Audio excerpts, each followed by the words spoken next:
Warning: the following is intended for immature adult audiences. Please do not attempt any of these stunts, activities mentioned in this podcast, future podcasts, or previous podcasts.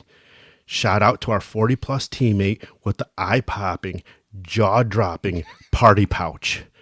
Viewer and listener discretion is advised.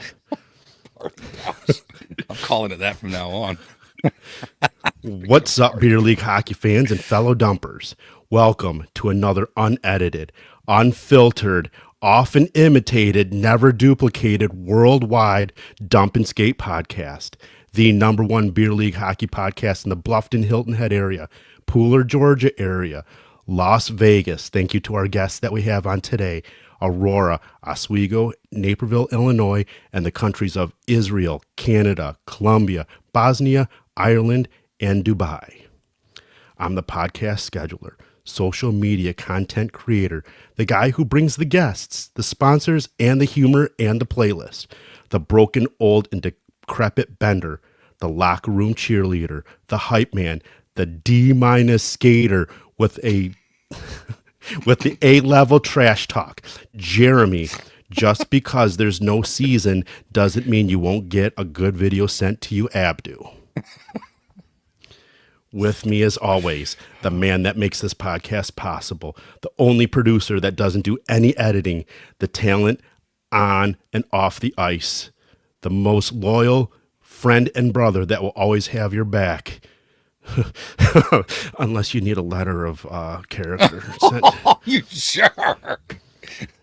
What a jerk. On and off the ice and in and out of the locker room, the team daddy sitter, the dadman, the man that I used to nag about uploading podcasts, but now I have to remind him that we do one.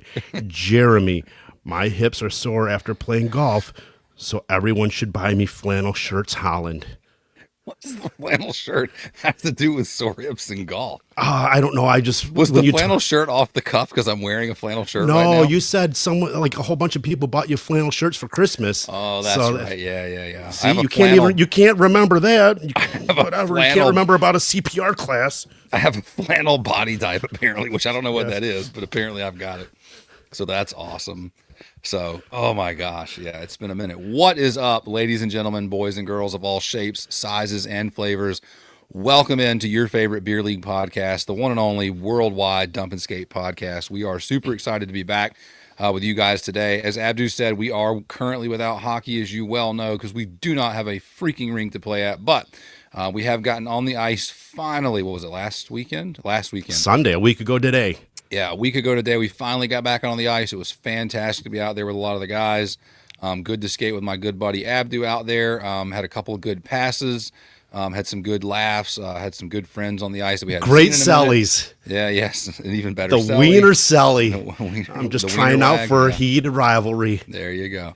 So yeah, a lot of fun. We're gonna get another opportunity to skate coming up this week. So we're really, really happy to be back on the ice a little bit here, get to skate, get to talk to you guys. But we have zero content from that, not because there wasn't really any, there wasn't. But, well, there actually was one really good story from that. But it came after all of it was finished and was hilarious. But it was phenomenal. We'll talk about it on another podcast. But we're coming to you today because we've got a couple of really, really great guests. We've been super excited about getting them on.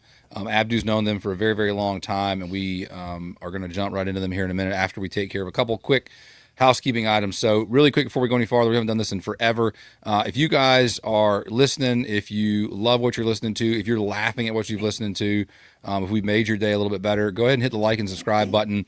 It helps us reach more people that are just like you that enjoy good, funny hockey content, especially good, funny beer league hockey content. So and we also can't do this without support from people around us. So today we want to talk to you guys about Tommy Travels. Dump and Skate guys and fans, if you're itching for your next big trip, it's time to team up with our friends at Tommy Travels. Whether you're flying to catch a game, chasing the wild outdoors, which apparently it looks like I'm doing today, or looking for that dream vacation, Tommy Travels hooks you up with great deals with smooth planning and zero stress. The travel agent and hype man of Tommy Travels, they have personally visited over 45 countries. They have the expertise to share regarding all the tricks of the trade, which I didn't know traveling was a trade, but apparently it is when you travel this much. So good on them. Do not waste any more time scrolling or looking for things on your own. Let our friends at Tommy Travels line up the perfect trip. So all you have to do is pack your bags and go, which in our household is hard enough to do by itself. So if you're ready for big energy, big adventures, and big savings, book with Tommy Travels. Where every trip is a power play. Again, I don't write it. It's not my favorite. I'm sorry. We like the guys at Tommy Travels, so we'll let you know. Follow them on Facebook or on Instagram at Tommy Travels and at Tommy Travels 39. Their website's tommytravels dot. Oh shoot.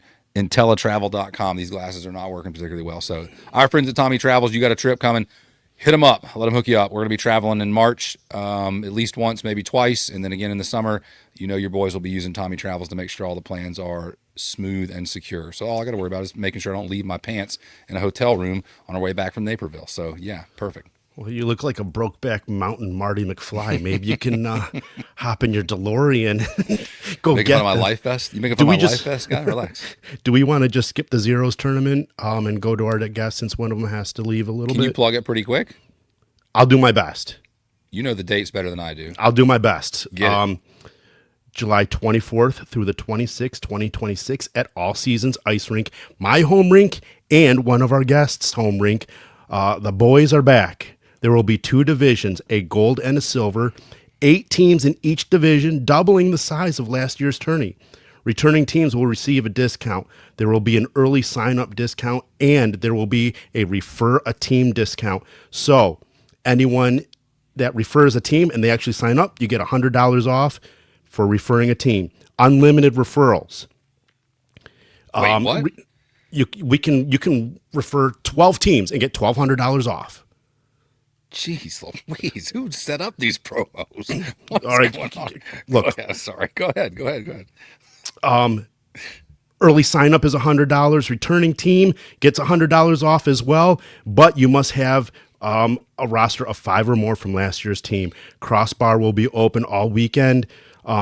Sponsors for this tournament: Zero's Beverage, the Dump and Skate Podcast, All Seasons Ice Rink, Crossbar Food and Drink, B&R Sports, Chicagoland Print, Endeavor Hockey, Tommy Travels, Ambrosia Greek Eatery, and I'm forgetting somebody else. I'm sorry. I just really want to get into our new guests that we have for 2026. I'm very excited. So let's just get to the guests. All right. Ladies and gentlemen, we have another B&R alumni. Started playing hockey at the age of 5 in Canada and then finishing off his hockey career at Waubonsee High School, where he played at All Seasons Ice Rink. He started officiating at the age of 12 and is still going strong in the WHL, AHL, and the DEL. That's 8 years in the W, 5 years in the A, and first year in the DEL. Ladies and gentlemen, fresh from Germany and right from Arizona to work, and lead role in season 2 of Heated Rivalry as a fluffer. I made that up. I'm sorry. AHL referee stud Jackson Kazari. And with him is our biggest fish yet. This guest has skated with the best in the world for 20 years with players such as Sidney Crosby, Patrick Kane, Taze, Datsuk, Lidstrom, just to name a few, making his debut in 2005 and 6 in Nashville versus St. Louis. He has reffed over 1,200 games, over 150 NHL playoff games, and 5 Stanley Cup finals. In his first Stanley Cup final, he made the series-ending game-winning call in 2014 against the Kings and Rangers. Before making it to the NHL, he officiated in 2002-2003 Memorial Cup and received the Allen Paradise Memorial Trophy as WHL top official. He loves his camera time. In 2014, he took a puck to the face by Dougie Hamilton. In 2023, he was hot mic'd and had a great soundbite by Brandon Carlo. April 24, during a Pens Lightning game, he was carried off in a stretcher from a head collision from Hayden Fleury.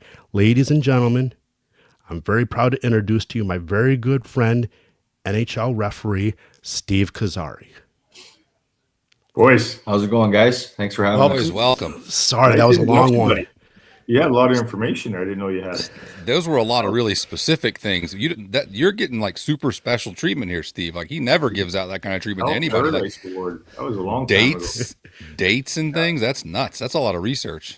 And I love that picture behind you there, that background. That's one of my favorite ones. That's when you did your first Stanley Cup final.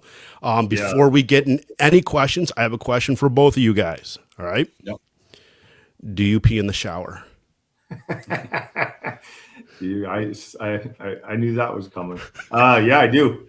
Proudly. Jackson?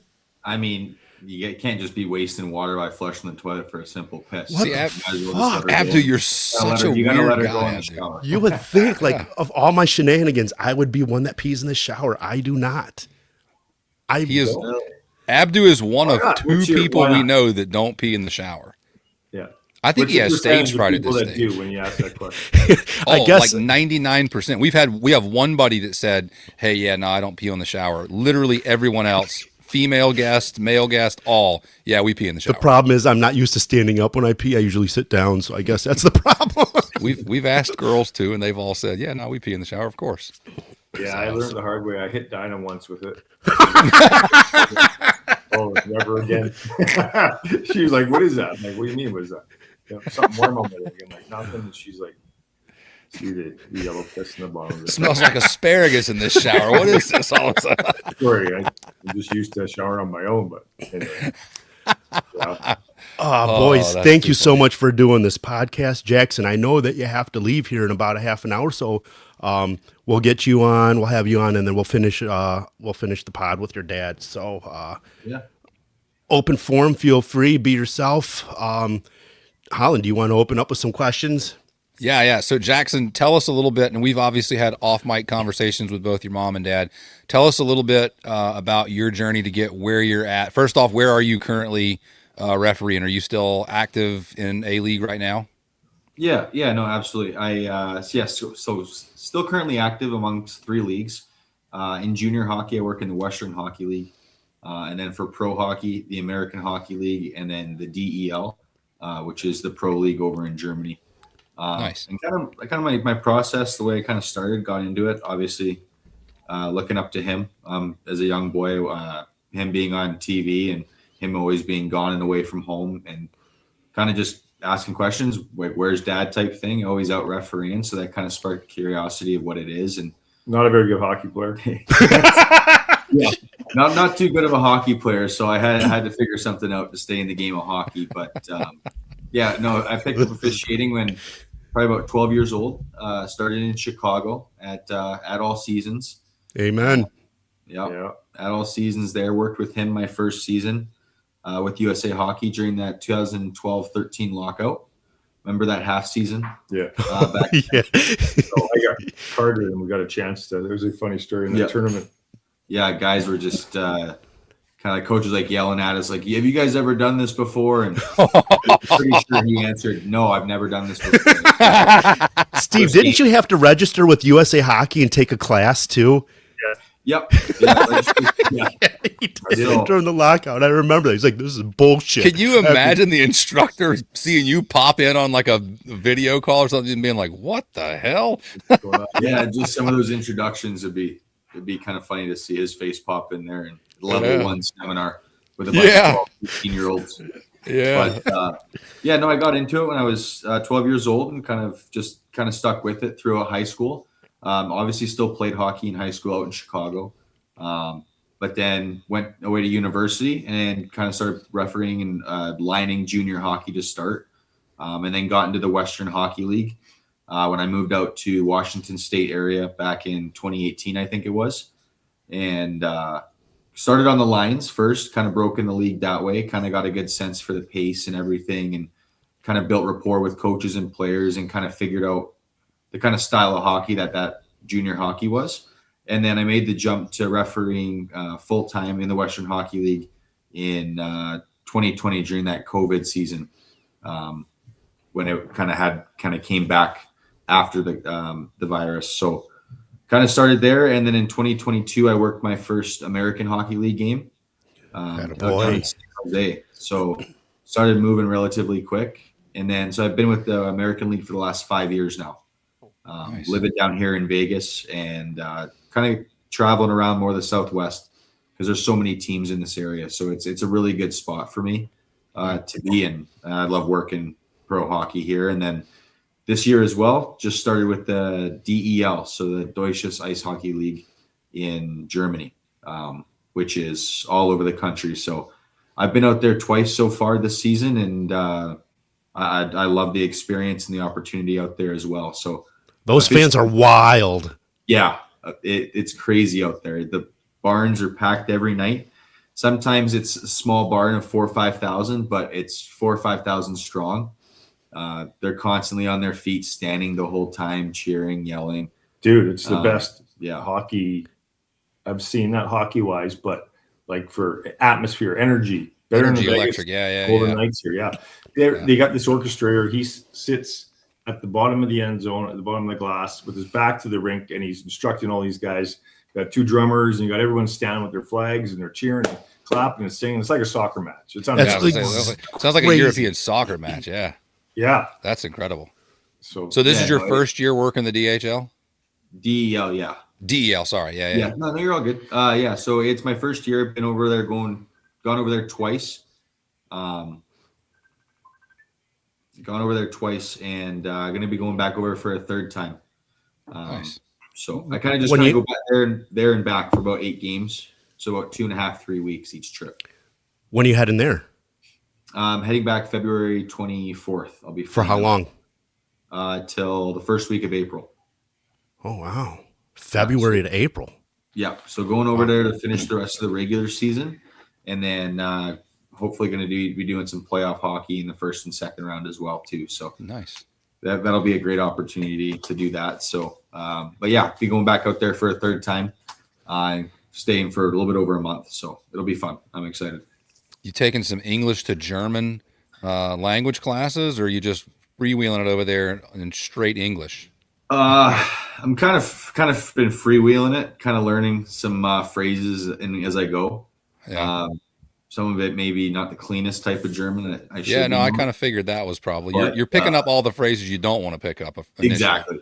For sure. So I probably need to download like a Duolingo or some kind of app, because I got 10, 12-hour travel days going over there on a single flight. So that'd be a great time to kind of learn some German. But you need those like meta glasses so it'll translate for you like in real time.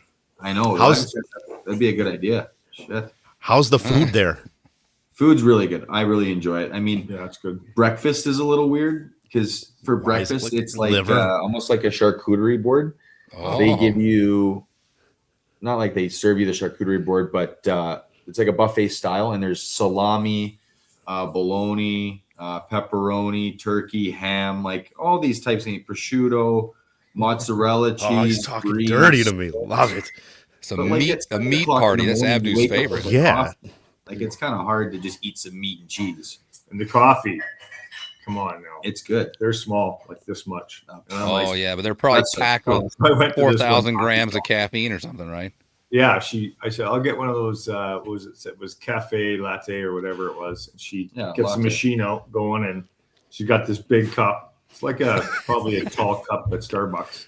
And it drips out for about 10 seconds. And I look in it and I go, this is it? She goes, yeah. That's like, what the fuck is this? She goes, yeah, that's how they serve it. I'm like, okay, I'll take another one. So she filled it up again. I'm like, now it's half full. I'm like, let's do a third one. So do like 4 of these. Let's just get 4 already. I'm drinking it, and about an hour later, I'm doing the old squirrel, and we're all over the place. And he's like, hey, you know that? He's like, holy crap, what's in this? Yeah. Well, that's what I'm trying to tell him. It's like the serving side. It's such good coffee over there. It's so concentrated, right? You don't need that much. Yeah.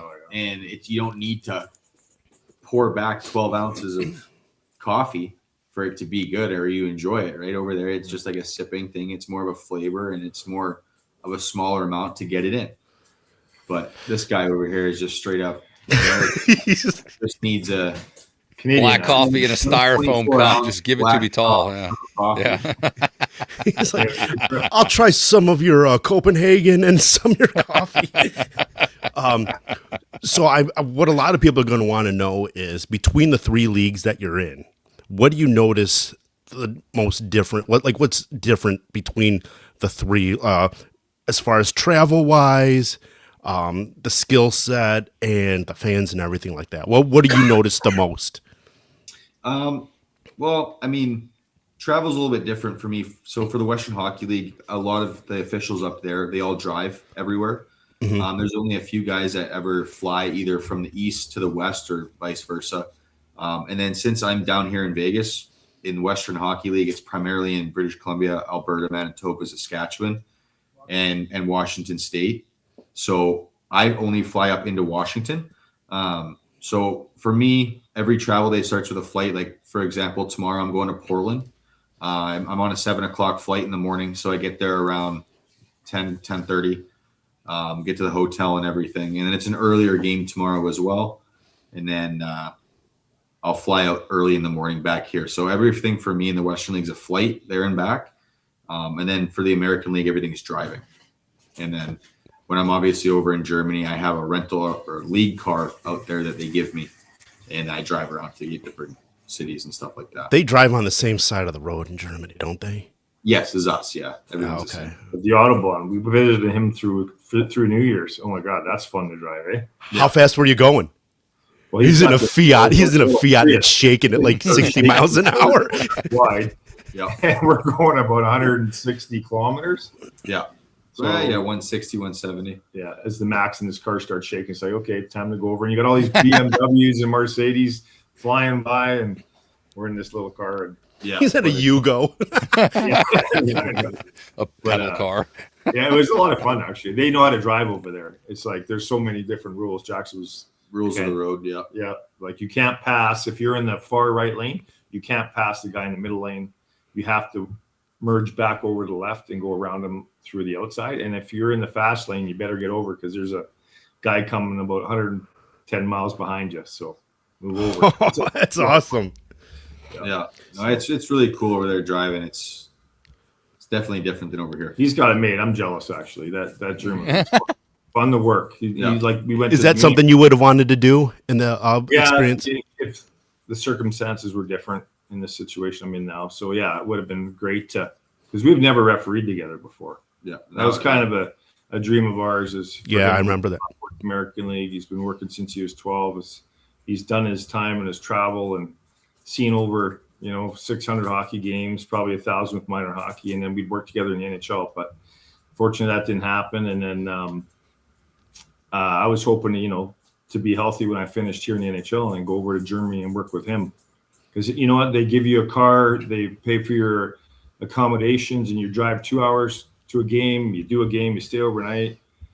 You should see the way these guys get catered over there for dinner and meals. There's ladies setting up tables and bringing the homemade pastas and schnitzel and the sauerkraut and the sausage and all that out, and they serve them.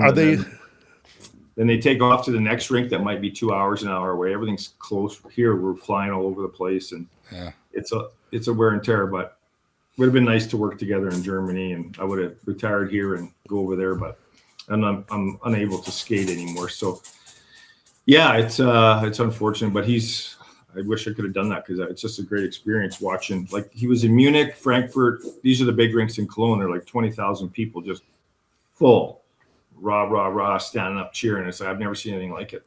So, do they know their hockey too, or is it just crazy sports fans like that just are in it? Yeah, the crazy sports fans that's what they more are. They don't know too much hockey intelligence as like the fans and everything. Because there'll be times like I've been over there when I was asking some of the German referees, like ones that live over there, and like, what's the fan intelligence like? Are they just crazy hockey fans? Or they just love the game of hockey, or do they just not know hockey? They're like, no, they just kind of cheer because everyone else is cheering. They don't really know what's going on most of the time. So the hockey knowledge is very fresh. They're like the beginners down here. Yeah, it's the German beer. It's just the German beer flowing. Yeah. That's what it is. That's another level. Really. I've heard. I got a neighbor for Oktoberfest in October, late September. Went to Oktoberfest. Every month is October there. Yeah, I got a neighbor that served in the army, and he was stationed in Germany, and he's got some great stories about German beer and stuff like that. It's pretty wild. Oh yeah. So, Oh yeah, it was. Yeah, they only fill the beer up this much, and then Kuzari's asking him to fill it up more, and he's drinking the full thing, and he's on his ass. Yeah. Fill it up more. Fill it up more. This guy's nuts.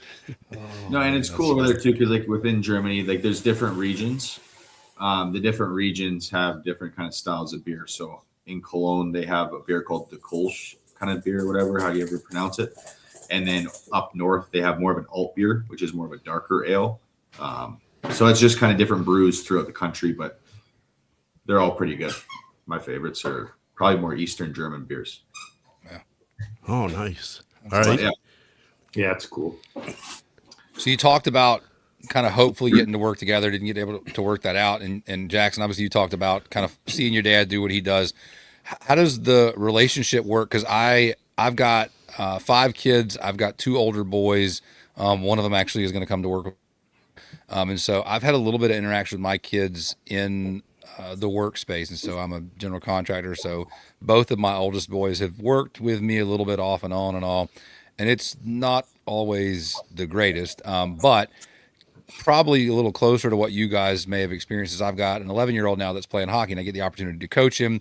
And so there's a fun dynamic of like, I've told him like, hey, on the bench, I'm your coach. I'm not your dad. So like, if I'm giving you instructions or things, like I'm not trying to be mean to you. Understand that some of these things are in the moment. So if I'm raising my voice, it's to make sure you hear, and like we can talk as father son back in the car. And so, and he's done, again, he's only 11 right now. He's done reasonably well at that. There's been times on the bench where he's looked back and barked back at me, and I've been like, man, I just kind of want to smash your cage through your face right now. But one of us has got to be mature. So what does it look like for you guys, both having done the same job? Obviously, kind of Jackson following a little bit of the same path your dad did. And I would argue you're definitely reaching some of the same heights that he obviously finished at, reffing in the NHL. And you're kind of working your way in that direction. What does the relationship look like between you guys? Well, the relationship, I think, is definitely grown over the years, definitely because it's just, I think we're very interested in the same kind of love of the game of officiating hockey. And obviously we see eye to eye on quite a few things within the game itself. So like not really having that work tension or anything like that, because I don't really battle him. I mean, we kind of maybe argue back and forth and stuff regarding like hockey stuff or plays or situations, but yeah, like at the end of the day with his kind of resume and stuff, when it comes to more talking hockey or just like talking about games or him telling me what I should have done, it's kind of hard to argue that as like a son or like as a child, your dad or mom's about anything for no reason. It's kind of hard to argue with him about hockey stuff because, I mean, he knows his shit, right? Like he's good at what he does and he knows the game. So it's like that between us has been great. I mean, him being retired now and at home for the last few months, it's go ahead, elaborate. The reason why I went over to Germany just to get away. I don't blame him, but I'll follow him over there too. Yeah, probably. Yeah, but no, it's good. It's been really good over the last few years, especially since he's been home a lot more. Because obviously, when we were living in Canada, being from a smaller town, he'd have to leave for an extra day on each side of each trip, or lose a day on the back half of it just to try to get out of that small town airport to get to another city or something. So I would say definitely over the years, it's definitely grown. And then obviously having the same interest in officiating hockey, it's come a lot stronger, I think. So yeah, he started when he was 12, and I didn't kind of encouraged him as like, hey, it's more ice time. You love hockey, you love to play. And so I said, you make a little bit more money too. Like you can get some money, you get to get on the ice a little bit more. So he's like, yeah, I'll try it. And then he obviously saw me working. So then I told him how I kind of came up, and he kind of followed the footsteps. And I mean, he had fun with it the first 3, 4, 5 years, and then he was making money and he liked it. And then hockey was coming to an end, and he was like, actually, I really enjoy this referee and the camaraderie of the guys, getting to travel, stay in hotels and do some big games. And then he was like around 18, 19, and in hockey, he's like, oh, I go to college and, maybe pursue junior hockey or, see if I want to do that. But he's like, nah, maybe I don't want to play anymore. I love officiating more, right? So maybe I'll continue referee. And he did. So then he started to grow in the game, and I started giving feedback, and he was kind of a little bit, he was pushing back a little bit. And then as he matured more and the games got bigger and my games got bigger as I went along in my career, I think he got a lot more respect for me. And then he's kind of like, okay, I'll take that from you. And so then we just kind of started sharing clips, and I send him emails from what the NHL would send me, send him some clips and some development tools, like what the standard is. And he absorbed it and was like, geez, this is pretty cool. And now he's doing the American League and the Dell League and the Western League, like 3 great hockey leagues. Yeah. I mean, likes the best hockey, and we're working over 80 to 100 games this year. So he's improving all the time, and he's a really good official, and I'm proud of him. He's a good kid too. But sometimes he's a ball buster. He's a ball buster too. He's a good locker room guy. Like he'll give me shit when I was working about a call, and I'll say, no, this is why I called it. I'm like, you know what, you're right. I fucked it up. I probably should have done it that way. So I've learned stuff from him too.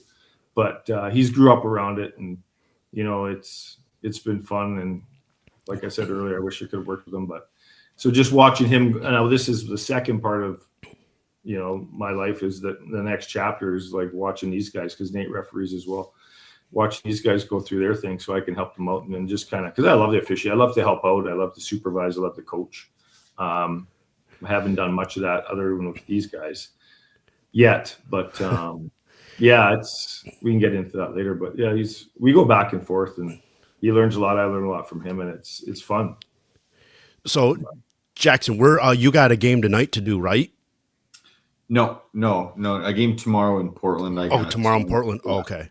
All right. Tomorrow. All right.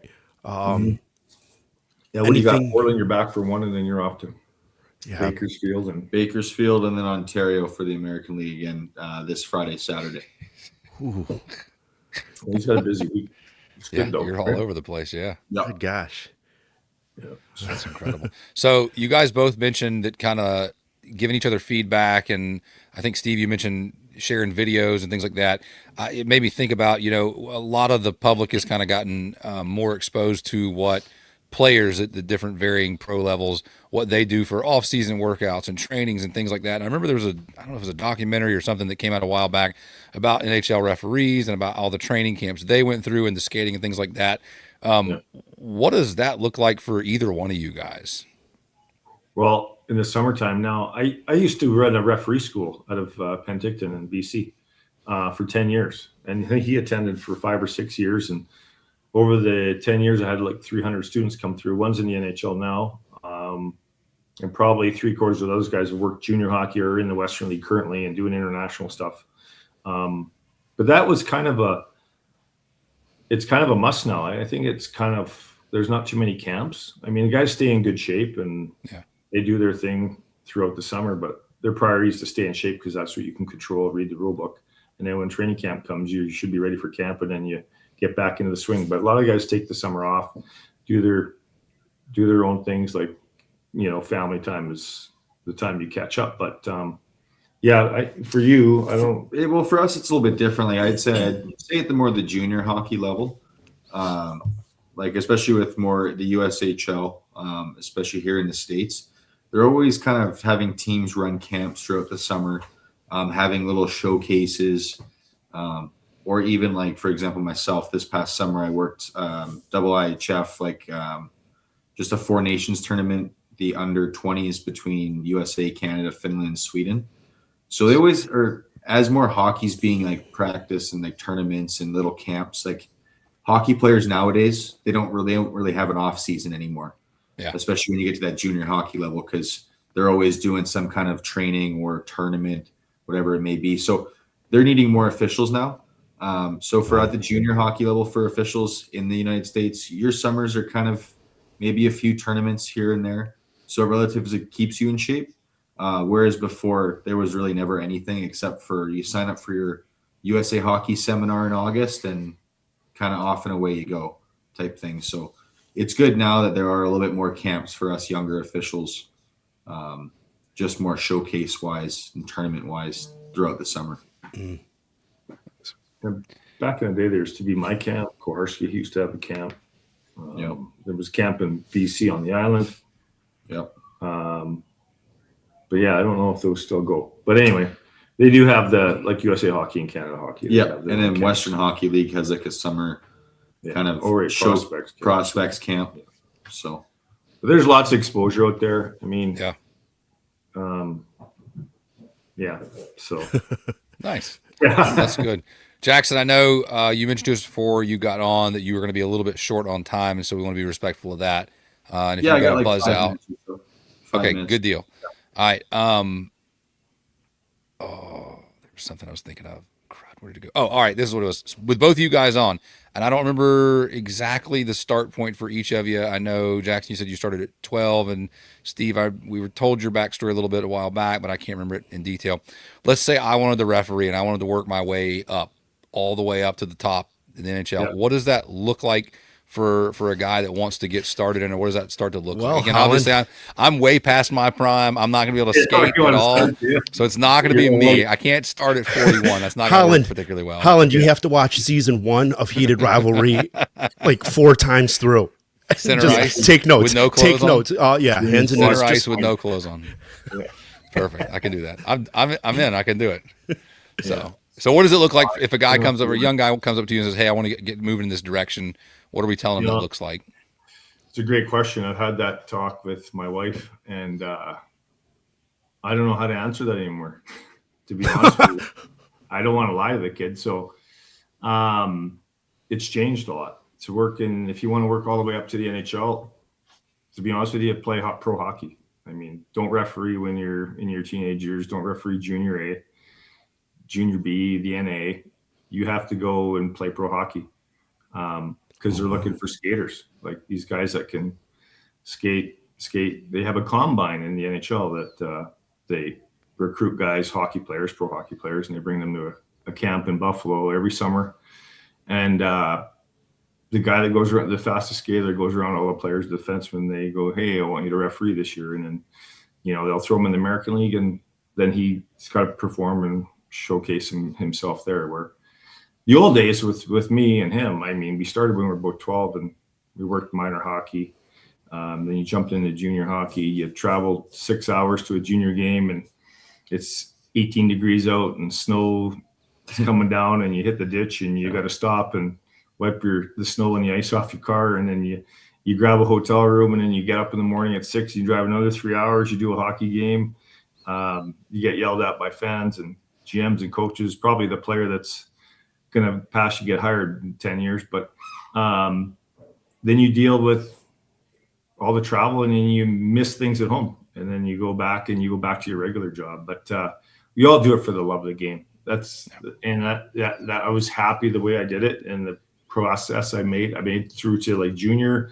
I got to experience the junior B league in the Kootenays in BC. And then the junior A league is probably out of BC Hockey League is probably the best junior A league in Canada. And then I got to work the Western League for 10 years. And I think that's probably where the best officials are, just by watching all these different leagues. But these guys work in different leagues and watching a lot of hockey on Flow Hockey. I love watching hockey. I watch hockey every night and I will until the day I die. But Amen. So to make a long story short, there's a lot of sacrifices and a big process, and then but now it's changed. So I'm not sure how to answer that question. That's crazy. Is that a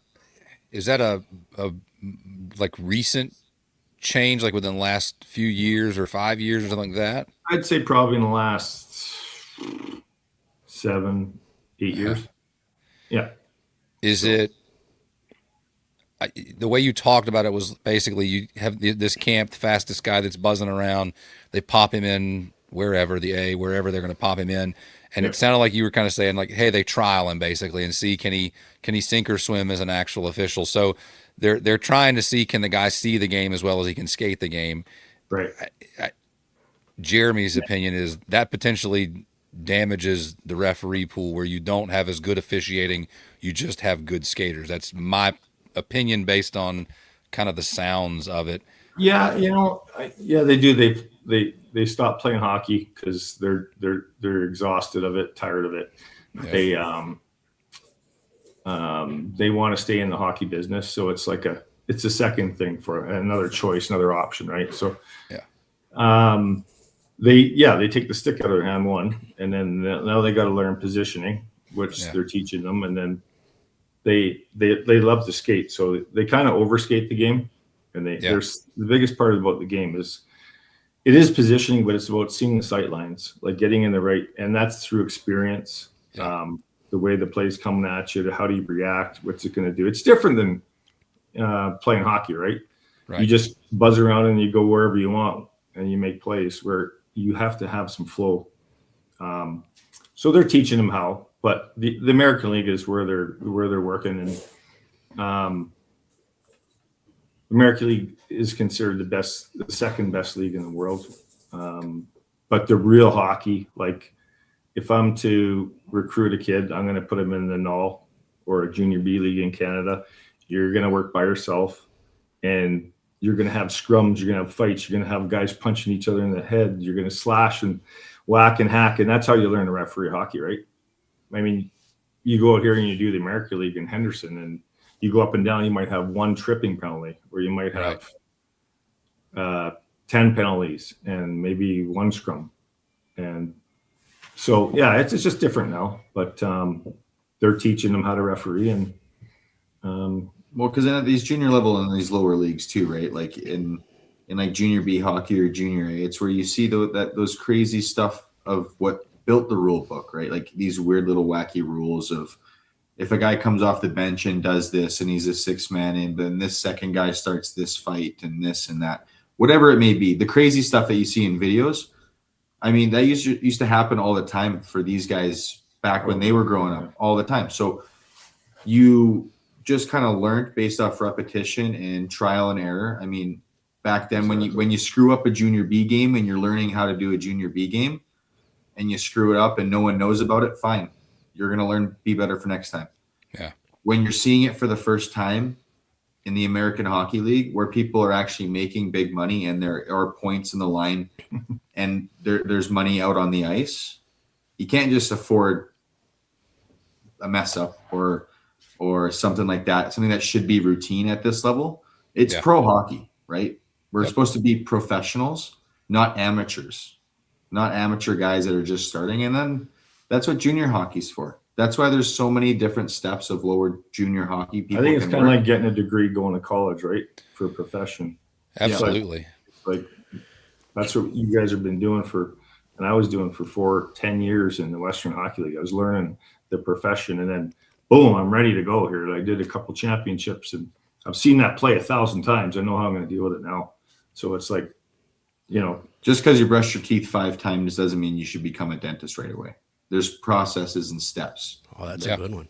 So anyway, that's a longer version to answer your question. But there's a lot of kids that maybe not want to play. We need referees. We lose so many due to parents and coaches abusing them.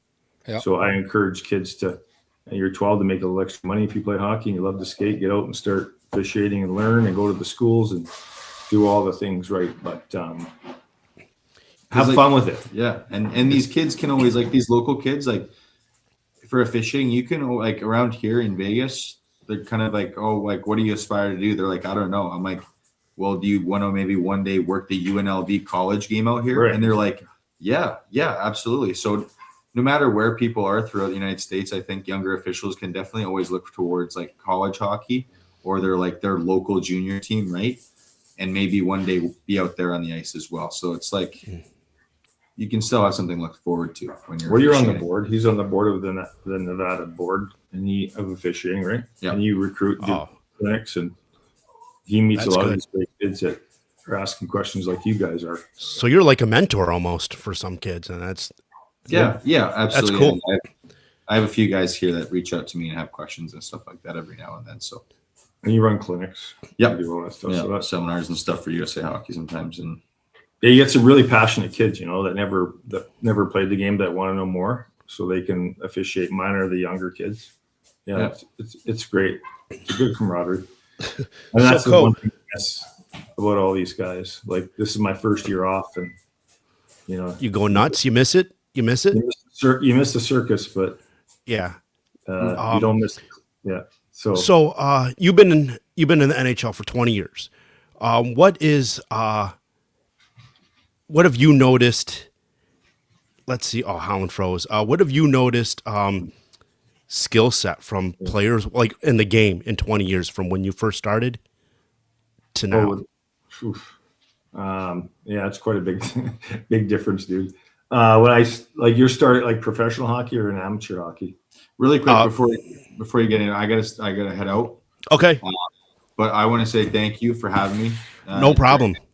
I appreciate it. I don't know where Ollie went. Holland went. Yeah. Hold on. He just sent me a text. We might have to resend an email right now. He completely lost his internet. So let me pause it right now. Yep.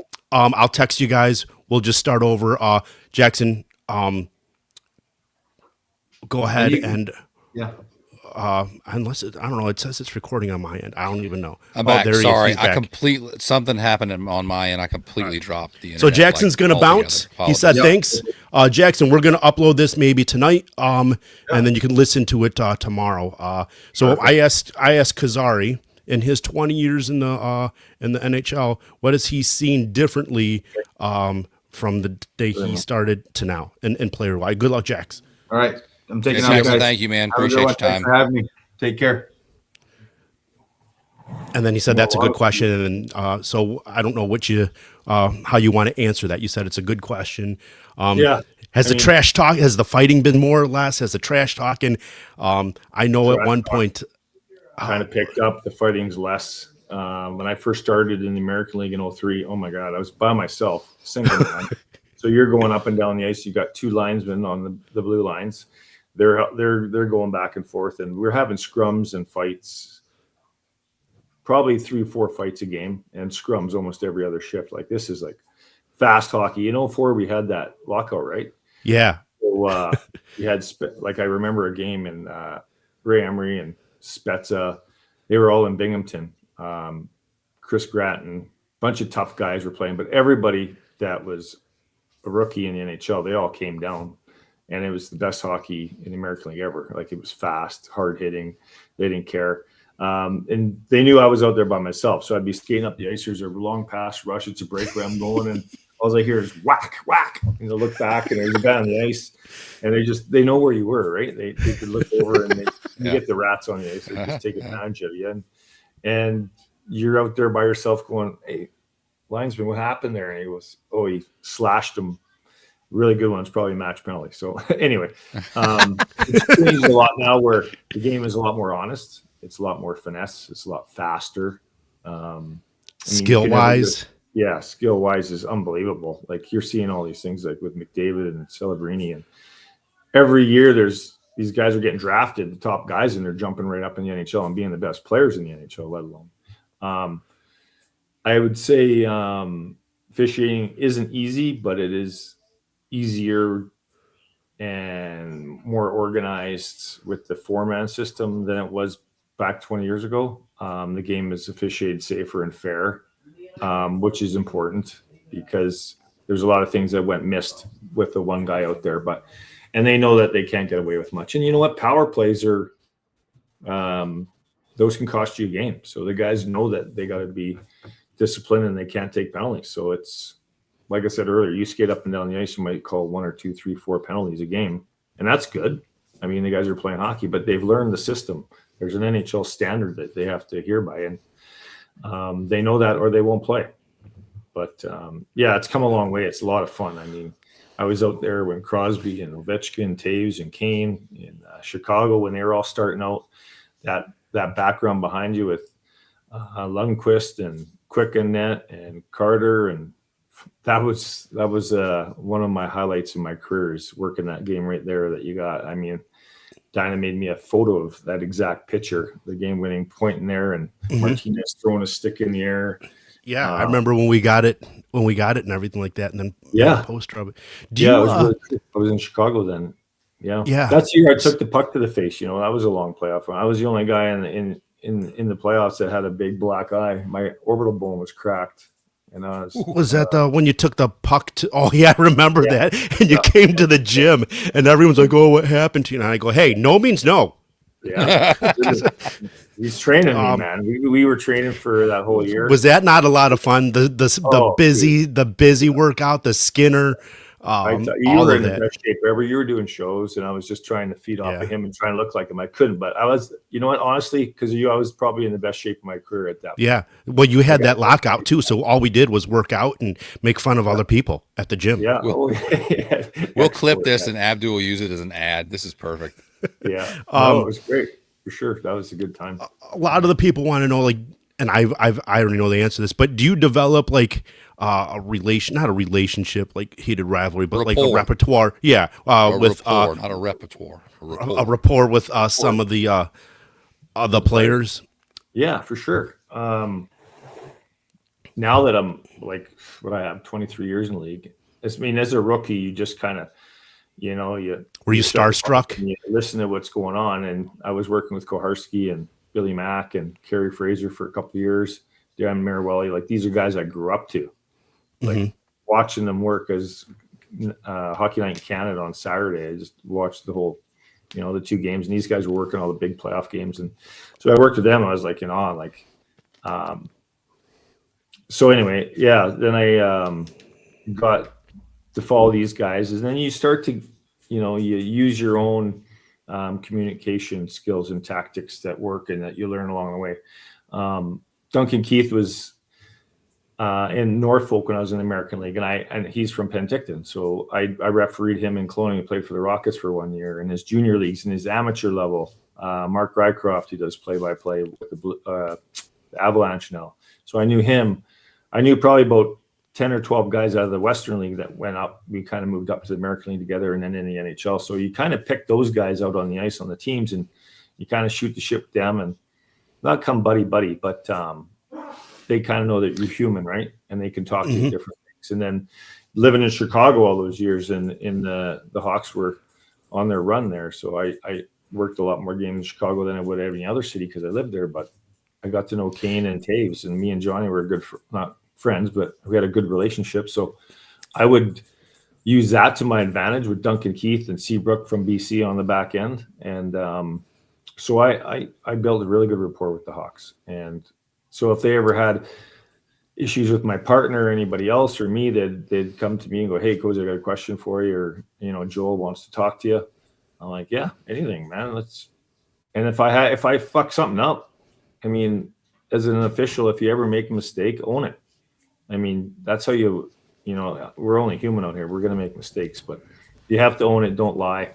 They'll see right through you, and then you lose. Oh yeah, and you got replays too, and they can just go back and look and say, yeah, absolutely. You don't swear at players. That's another big thing. There's a lot of guys that are combative and they don't take criticism very well, but they're spark plugs, and they'll just like, fuck you. It's just a fuck you match. Later in my career, back then, like you said, what happens 20 years ago, you used to be able to skate around and say, fuck you, you're brutal, get off the ice, whatever, because he's coming at me first. And you know what? Wake the fuck up. Let's go. You're shitty tonight. And I'm like, you're shitty too. You just missed a breakaway. But now, players that at least it's not just beer league. right. Yeah. But now you don't do that. We don't swear at players, or I don't anyway, because these guys go back to the coaches and the gyms. It's just not professional anymore. So I go to to Tortorella or Quinville or Berube or Talks, and I'll go, "Hey, are we going to go old school or new school?" "What do you mean?" "Well, he's giving me the gears. He's been grinding me all night, how shitty I am. Am I going to give him a 2, or can I tell him to fuck off?" He's like, "Oh, Cozy, just tell him to go fuck himself. We're good. We don't want a penalty." So then right? So you gain that rapport and trust, and but yeah, it gets intense out there, and it's good hockey that way. They're competitive. They want to win, and we get in the way, but we just try to do our best to make it fair. Yeah. Yeah. So, playoff hockey's intense. I remember talking to you after some games after playoff hockey, and you loved your playoff hockey. That was just great. If you're not refereeing throughout the season to get to the playoffs, you shouldn't be doing it. Like, that's the best time of year, and we compete, and you go through injuries, and you want to get to April 1st and you want to be working playoffs. I did my first in 09 in Pittsburgh in the Mellon Arena, the old arenas I loved. That was a great rink. Crosby was playing, and they won. I think they won to Detroit or lost that year. 8-9 anyway. It was what I think they lost. Pittsburgh. Yeah, I think Pittsburgh won in 09 and lost in 09. Anyway, that was the first year I worked playoffs, and I just got a taste of it. I'm like, oh my God, this is unbelievable. Like, it's just another level, guys. Well, you've been to games, Yeah. And you were there for the Hawks runs and stuff. And it was, so you want to be out there. It's competitive. Those guys, it's like the toughest sport for playoffs to play, man. I mean, they're playing. It's tough on you too, not just the players, right? Because you're doing every other game. There's pucks flying, you're getting hit, and you're wear and tear, but you're just in the middle of it. You're just so focused, and it's just like, oh, this is unbelievable. I was fortunate to do some big games, and I mean, that one behind you, I could keep saying, was my first. It's my favorite picture of you. My mom was at that game. Yeah. These guys came to every playoff game we had. The whole family would come to at least one game during the finals, and this one my mom was at. So that was cool. But my biggest one was the Florida Edmonton game. That was another level. Oh God, that was incredible. Oh, I know. So until I realized, like, I didn't know Abdu knew you, so I didn't have any. And I really, really enjoy watching McDavid play. I know I'm just like one of so many other people, but he's a lot of fun. And I got a question a little bit, not specifically about him, but anyways, but that was a really fun year to watch that one, the first one. And I remember that was when Abdu was like, "Hey, my buddy refs, like, this is him." And so we started actually watching a lot of stuff. And I remember texting Abdu and like, "Oh man, I saw Steve out there. Like, look at this. It made me watch the game a little bit different. Cause again, I've played for a while. I've refereed a little bit, again, just local stuff, house league things and all, but I can understand what it is and the pressure it is to kind of do good. So I can only imagine what the pressure ramps up to when you're doing it, as for guys that are professionals, not just a bunch of amateur hacks here and house league stuff, but then beyond that, even at the highest level of the highest level, right? The playoffs and the finals and stuff. And so it was really, really cool to watch that and just kind of see that whole series unfold, see you get to, work all those games and all. What's the process like for you? Obviously you guys are working towards that. Is it a selection process where you get chosen to do that? And kind of how do they, if how do they go about choosing who moves? And then obviously each round you drop a few guys and you kind of keep working forward.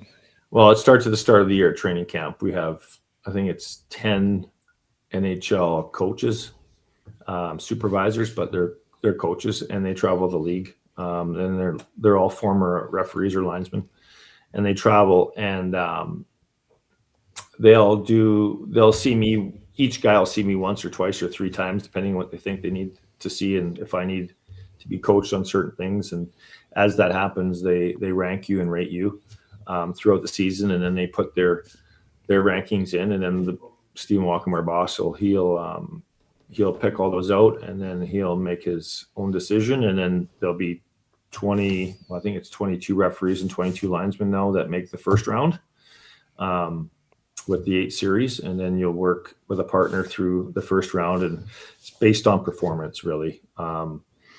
You can be the best guy and you can make some mistakes through the first round and then be done. Or if you're nailing everything and you're in a groove and you're working well, making some big calls on opportunities that come up, like, there's a head check and the 2 guys miss it, and then unfortunately those guys probably be done. But if there's a head check and you get a major penalty or a match penalty and you nail it, you get the right call, you probably move to the next round. And then it's based a lot on experience and trust with the supervisors, coaches, and bosses, and GMs, and the players too, right? So as you go down to 12 guys for the second round, down to 8 to the third round, and then they select 4 guys out of those 22 at the start to work the finals. So I was fortunate to do that. And I mean, when you get into the final, it's another world. I mean, we talk about the first round of playoffs. It's just like everybody's amped up. They're ready to go. The first round is the best round to watch, right? They're hitting, they're whacking, they're hacking, they're scrums. It's just, they're excited, and it's just phenomenal. It's the best hockey of the year, is the first round of hockey, in my opinion. Mm-hmm. Yeah. And then you get to the finals. Everyone's kind of tired and worn out. They're beat up. But they got that. That's why it's so special with hockey is they got that extra gear they got to get to be the best to win the Stanley Cup. And that final, I mean, we went game 7 in the floor, and it ended on June 24th. So that's a long year when you start. Yeah. You know, you start Yeah.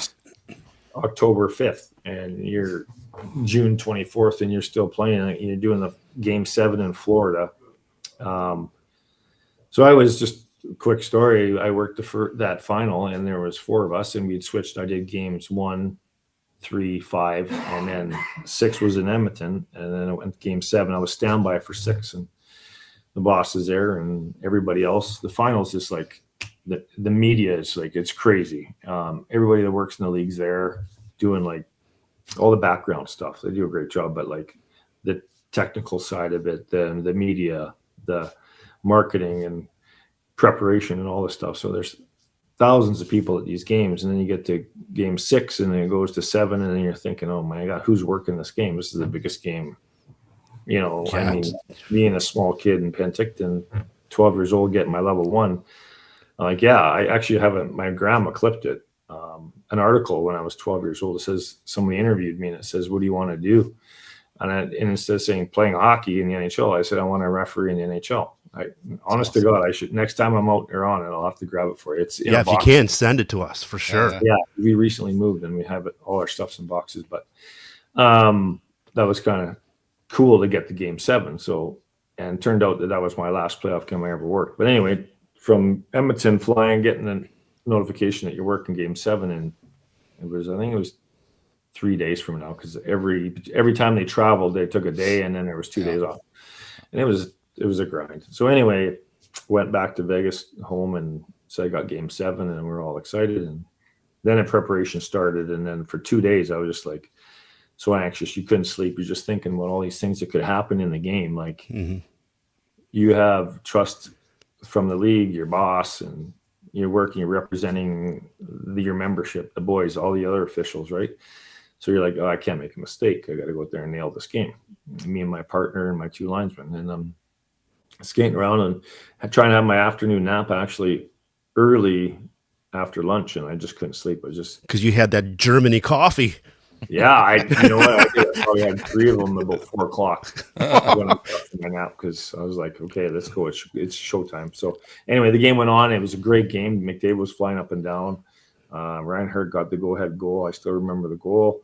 Kachuk, that was the game that Kachuk, they were going for the open net, and he knocked the net off. Yeah. Just dove and hit the puck to the side. And then they won it in Florida at home, it's always cool to see the home team win. I mean, especially after what Florida went through the previous year too. Right. That was pretty neat, and kind of hearing the backstory a little bit about how like badly hurt Kachuk was that first year or the year before. And then again, I really wanted to see Edmonton win it. I really wanted to see McDavid get it, but I could respect Florida for what they went through. Yeah. So, and they were great. They're professional, and he's just like, they were exhausted though when the buzzer went. They didn't even Yeah, you probably see all the interviews and saw the highlights in the dressing room when after it was all done. But that was amazing. But a lot of fun. You've heard some of the best trash talk out there. Do you have any favorite ones? You know, I have a favorite one. I don't know. You can't mention names. We talked about this one. I'm not going to mention names. No. Do you know what I'm talking about? No, we don't have to mention names, but do you have any favorite ones? Yeah. Am I good? Am I frozen? You broke up a little bit, but you're good now. Yeah, you're good. Okay. Sean Avery had the best. Do you have any favorite ones? Yeah. Sean Avery. He heard you. He went up to a player on a stop, and he goes, nice teeth. And this guy had picket fence teeth. He goes, nice teeth. I should take my skate laces out and floss your teeth for you. Piss the guy off. And the linesmen were in there, so you couldn't do much. I had another guy come in and said, I'm going to grab your bottom lip and pull it over your head and feed you. Like, this is a tough guy on a superstar. This guy had a really, droopy lip. And then, you know what? They just go back and forth. It's nonstop. It's hard to, in the context of it all, but they're always laughing and joking. But just how do you keep a straight face as a referee? That's what I was going to ask. Ice, like it's you get your one shift and you go back to the bench or to talk. I would be laughing. I would be like, oh, I couldn't stop laughing. Oh, I know. I just follow them out to the bench and just listen to all the chirps. But yeah, you're hockey guys. You know what it's like. You get it in rec league too, but I don't know about Carolina, but up in BC and around here in the men's rec league, it can be. They fight. It gets pretty serious, which is we don't want that to happen here. We're good with that. But I'll miss all the chirps. But yeah, there's a lot of good ones. But can we talk about that one time you were on the ice and you had a water bottle and you spit the water bottle and you hit somebody? Oh yeah, one of the ice girls in Chicago. That was probably one of my most embarrassing moments. It was a tough game. They were playing St. Louis, and they were going back and forth, and they were bumping and grinding. It's a good rivalry. And we're at one of the intermissions, like the 10-minute intermission break, and we had an incident where a guy stuck his knee out, but it really wasn't. It wasn't his fault. The guy that kind of went down, it was kind of more on him than the guy that didn't really stick his knee out. But anyway, we were talking about a situation with another referee, and the ice girls are going around and the guys, because they have guys there. And I'm like exhausted. I'm sweating. I'm like big chug of water. I'm drinking it. And then I get my last gulp and I'm like, turn around and I go, and it just does that big thing. And she was going by and it hit her hair down her back. And I'm sure it went down into her shorts. She looked around, what the fuck? And she was so mad at me. And she went right to the tunnel, stopped. And I tried to follow her out to say sorry and apologize, but I could never catch her. And I told the rest of the crew, hey, dude, I didn't mean to do that. It was just bad timing. I took my last hit and I just went, and you just that big arc. I could just see it in slow motion. Oh my God. And it's, colder water. She's wearing this tube top with the skimpy shorts. Yeah, this is back in the day where like they were allowed to show skin and everything like that. Yeah. She's just cruising by and she probably thought I did it on purpose, but it was bad. I remember when I first started talking to you and getting to know you, I asked if you like to get booed. And you're like, oh, I love it. And then when I see like someone pounding on the glass and they leave their beer on there, I'll, take a nudge, knock off the. He was pounding on the glass a little bit hard and too long. I'll kind of give the old elbow to the beer, not knock it off, or not try to, because those glasses nowadays, there's no way that you can move it. Not like the old days, right? They just used to. Oh, they used to give and everything and spring back. Yeah. But Do you have any favorite games, like ones that you just like relive all the time and just like, this was one of my favorite games? Because you seem to remember a lot. Like, well, it was his job to watch the game, so I feel like he probably is pretty good at remembering the things he was tasked to do. Well, but 1,200 games, like he can just still name players when they did this. I can't imagine, and this is serious. I can't imagine referees being able to do what they do without having really good recall. I mean, it's you have to have. It's not just an understanding of the game and an ability, like you were describing earlier, to understand the flow of the game, have experienced this. What I'm feeling right now, I've experienced before, so I have a feel for where movement is happening, where puck is going, where the play and where the action is moving towards. But also, in order to do all of that and have that, you have to have recall to remember those experiences before. Yeah. So it wouldn't shock me in the least that you can remember stuff like that. Yeah, I'm just in places on the ice where I need to be in sight lines, and you're programmed to do it after so many years and so many games. Just you have to cheat, and like David's on the ice, I know that that gap space between my partner and I, maybe that opens up a bit, because as soon as he gets the puck, I know he's coming down. Guys they're chasing him, or he's going to go wide on a guy, so I got to stop short on the board to let him go wide, or I got to get deep into the corner, down by the net. But to the other question is big games. I mean, I did 1,230 games, and it was like you only remember certain incidents where you have like major penalties or a big blow to the head, or you get knocked out on the ice, or your 1,000th game, your finals, game sevens, your all-star games, your winter classics that were in the Cotton Bowl. That was really cool. That's when Perry, 5 minutes in the game, elbowed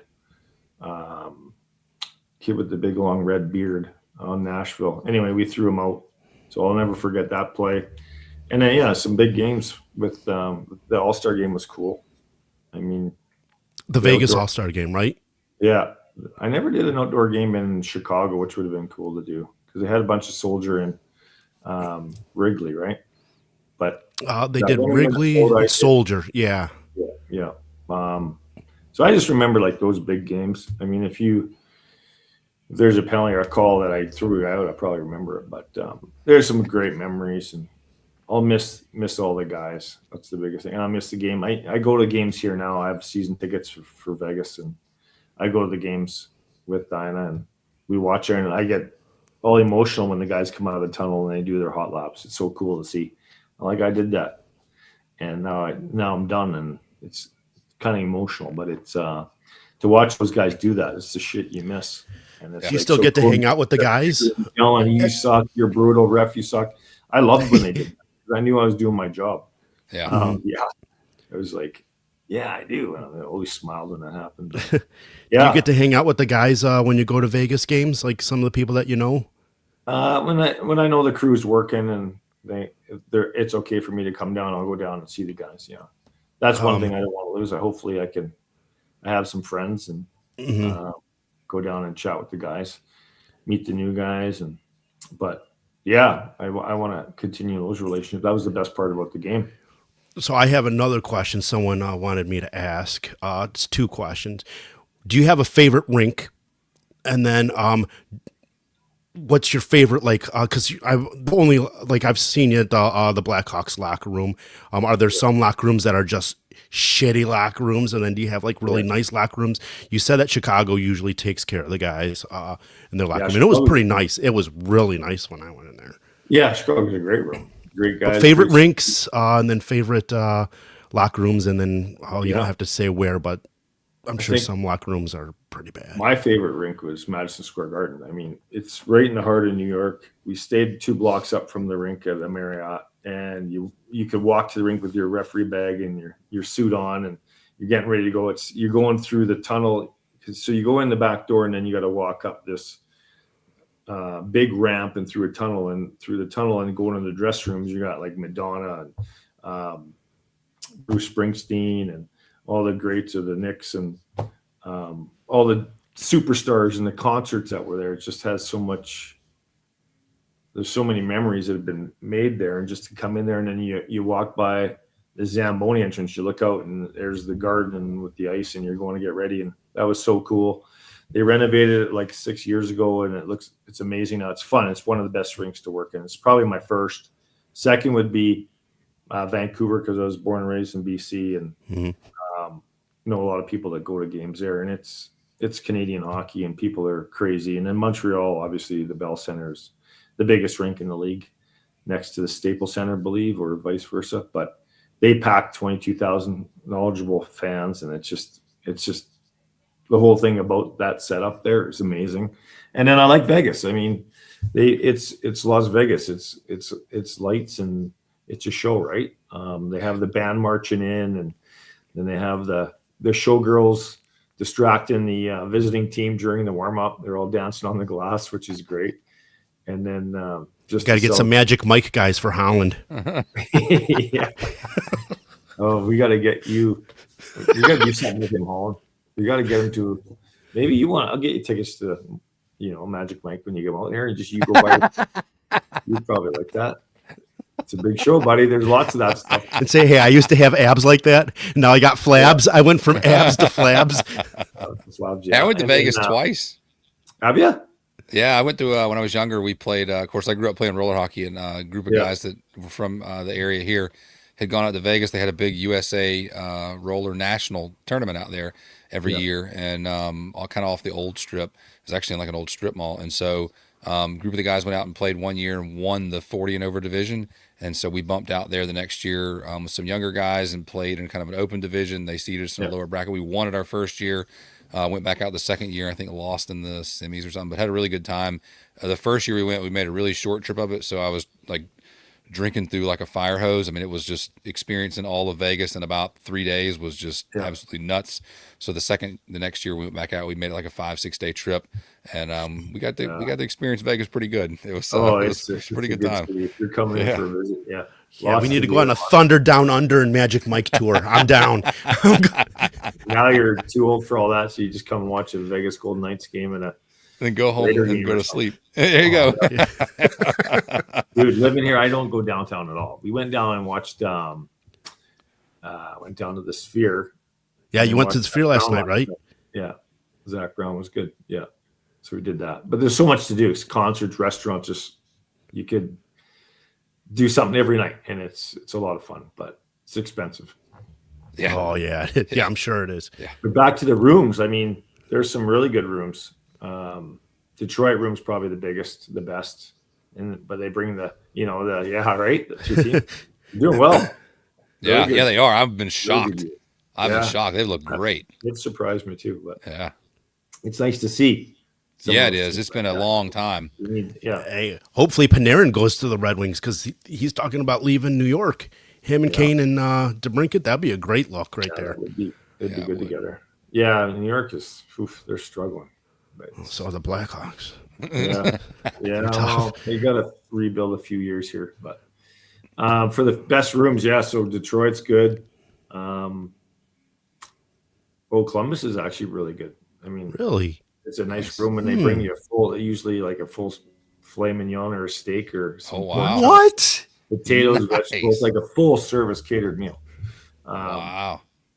And then all the rooms if like you said, 20 years ago, you didn't get any of that. You got maybe pizza or a sandwich. And now you're getting fruits and vegetables before games. They bring in shakes, I guess, for the guys now, and full meals at the end. But some pretty cool rinks. It'd be nice. Like, I know my old man, he's seen a lot. Dinah's seen every rink but 3. Which ones haven't she seen? She hasn't been to Winnipeg. She hasn't been to Columbus. What's the other one?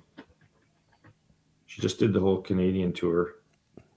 But anyway, one more others. And I mean, for any hockey fan, it'd be nice to do. That'd be like on my bucket list, is to see every hockey rink.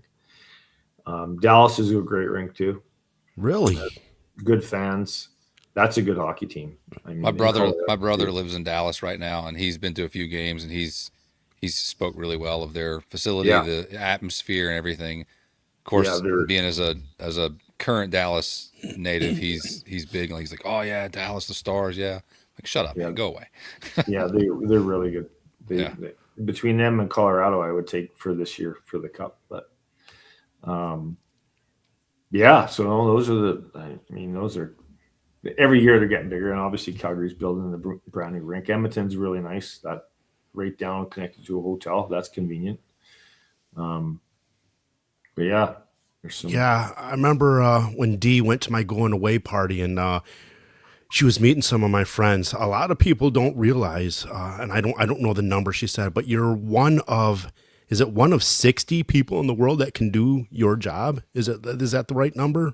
There's, what is there now? 34. So there's 68, 66 officials that are full-time NHL guys. Yeah.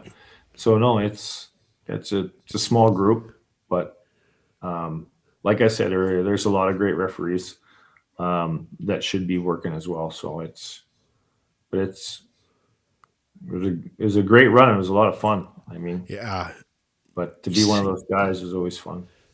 And you miss the locker room a lot, huh? Like I miss the locker room a lot. Yeah, I miss the game a lot too. I don't miss the travel. I don't miss the flights. I don't miss the hotels. That was a grind. I mean, you're on 2-week trips. You're on 10-day trips.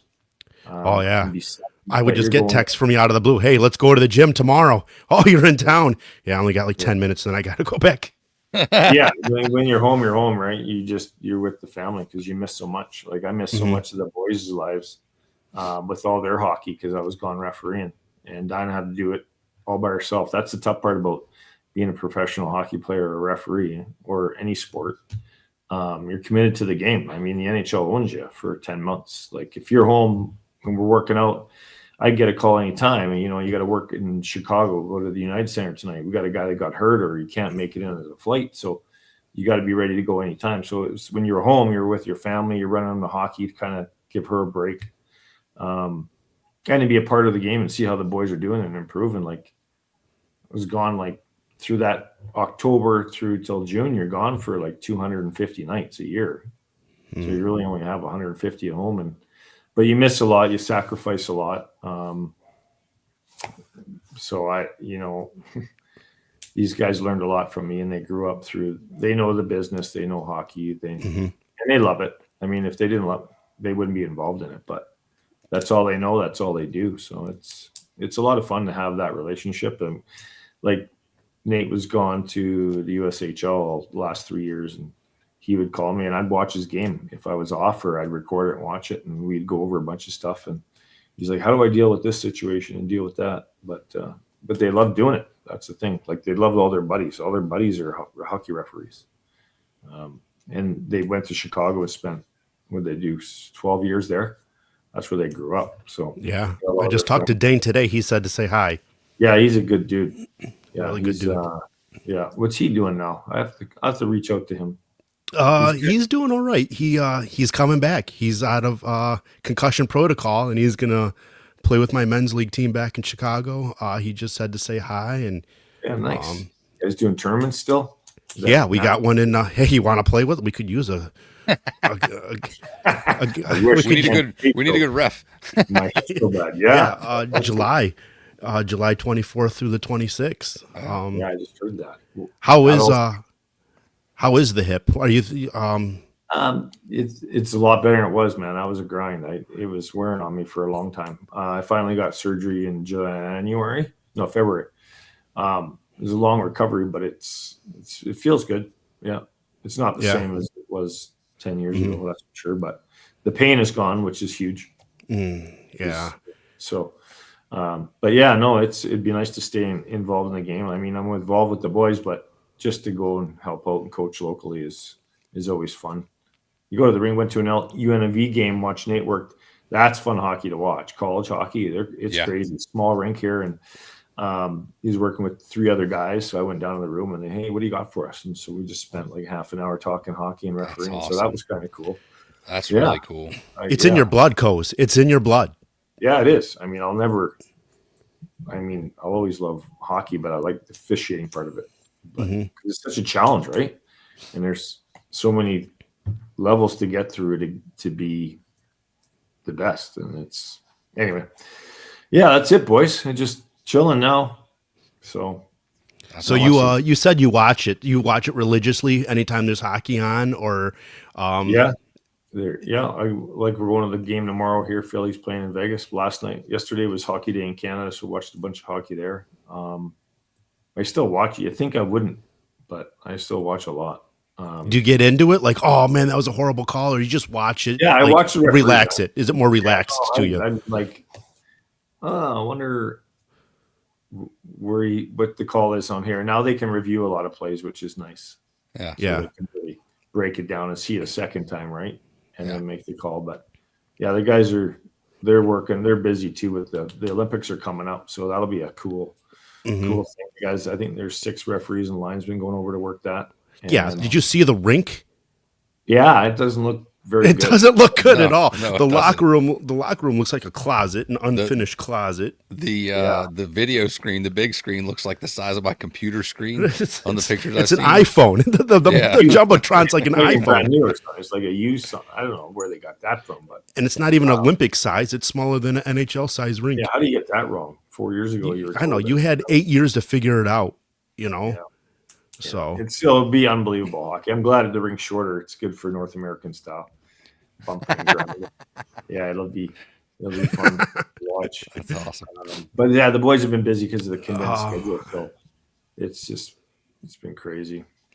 Steve, did you ever catch yourself when you were officiating? Did you ever catch yourself kind of just being almost like awestruck and like whatever you're kind of watching and all? I mean, I know again when we ref or when we watch and I admin the league here, so there's times where I'm watching games and there's a guy that's played NCAA or something that's playing one of our leagues and he's doing stuff on that. So I'm like, man, that's just incredible to get to watch some of these guys that are still relatively young do what they're doing. You got to watch the guys that are literally the best in the world do their. Did you ever catch yourself just going, oh my gosh, I got to officiate, not just watch. This is incredible. Yeah, it's happened before. Yeah, with Crosby, like early in my career, especially. Like I'm really here. I'm like, wow. I mean, this is '05. I got hired in '03. 2 years later, I'm working Crosby in a playoff game in '09, and I'm like, this guy's unbelievable. I'm like, yeah, but you can't watch it just one player. You have to watch the whole game. But yeah, you do get watch guys like McDavid.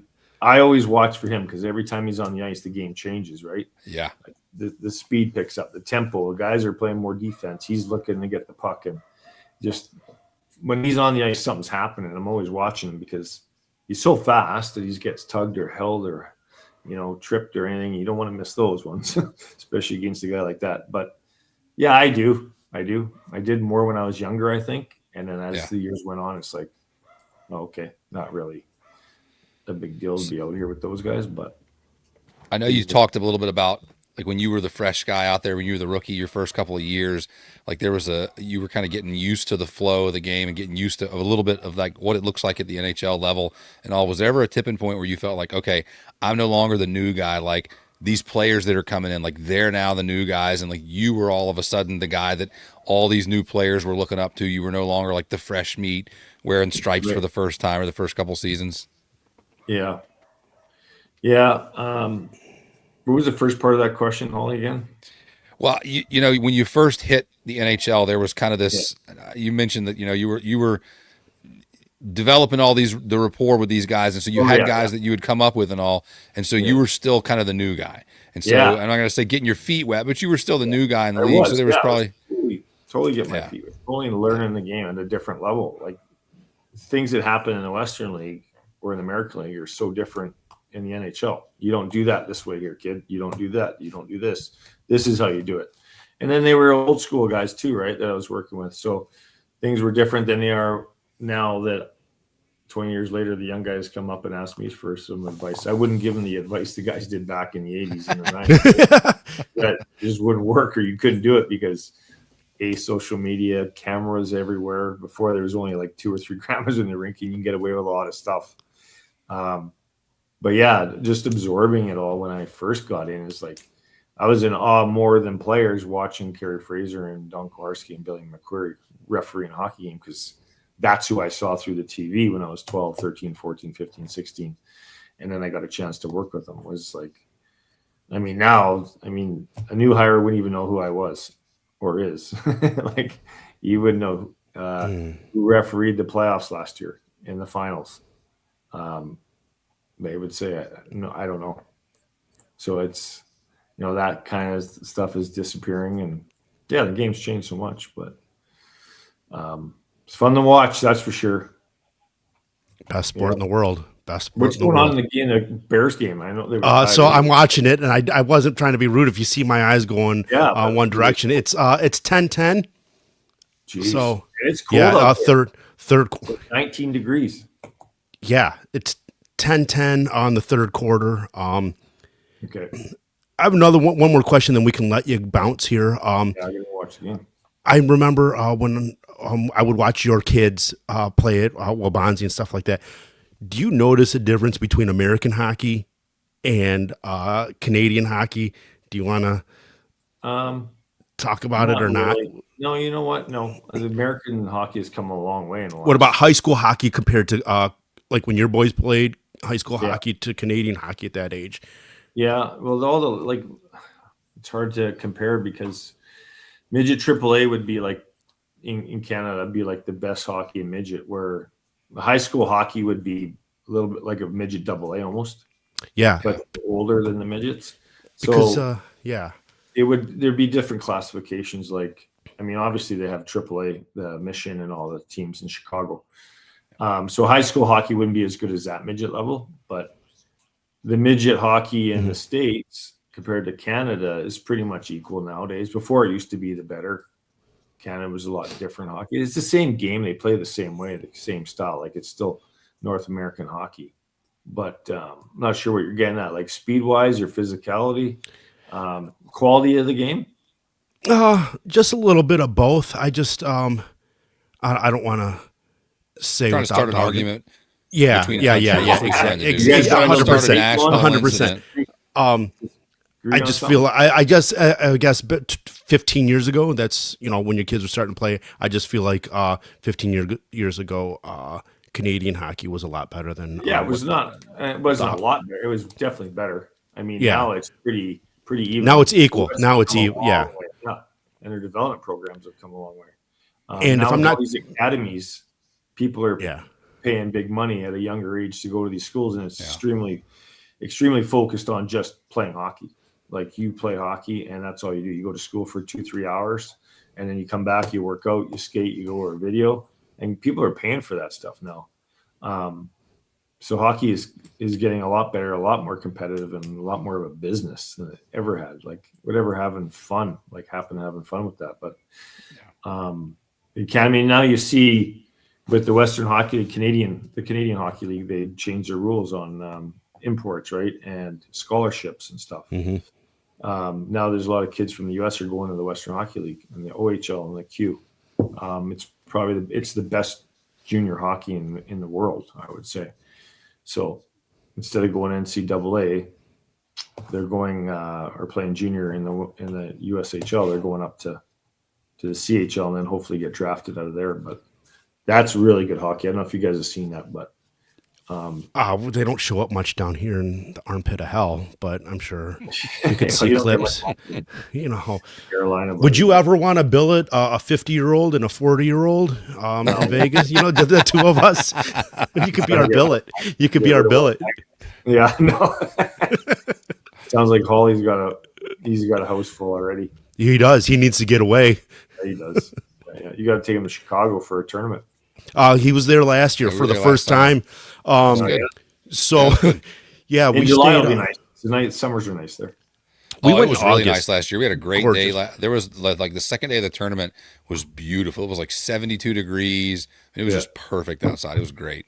Took him to Lou Malnati's. We made the rookie mistake of eating there at 1:00 in the afternoon. And we were just food coma. Took him to downtown Naperville. We ate at a sushi place in downtown Naperville, which was pretty nice. Yeah, you like your sushi, you're all you can eat. The all you can eats have changed. All you can eat sushi is sushi. No, Holland. He eats and eats. Well, what that's why I happened? I got missed this. something. No, he's talking to his family. He's getting mad or he's getting yelled at right now. Yeah, we should go. I should wrap this up too. Yeah, we'll wrap it up, Steve. Holland, we're wrapping it up here. I don't know what he's doing. He's told me to wait. Yeah, I can eat a lot of sushi. I mean, that's why I'm fat now. You still do, eh? Oh man, everybody I eat a lot. I eat a lot.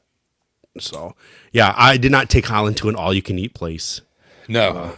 First of all, because the but guy we that also went out with Rob, and Rob is like going to an all-you-can-eat place. He because makes we go us to a eat restaurant with everything. Rob's like, this menu looks great. I'll take one of all of them. He'll order everything on the Jeez menu, Louise, and then Rob, so there's I couldn't eat all.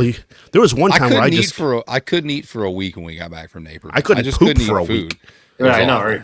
Yeah. Oh, the way this so guy bad. eats. Well, when he was training, it was just gross. This shit you were eating. Oh, the chicken shakes. Lefter, The chicken. everything Remember the chicken shakes? Yeah, yeah. Oh, man. Like, gross.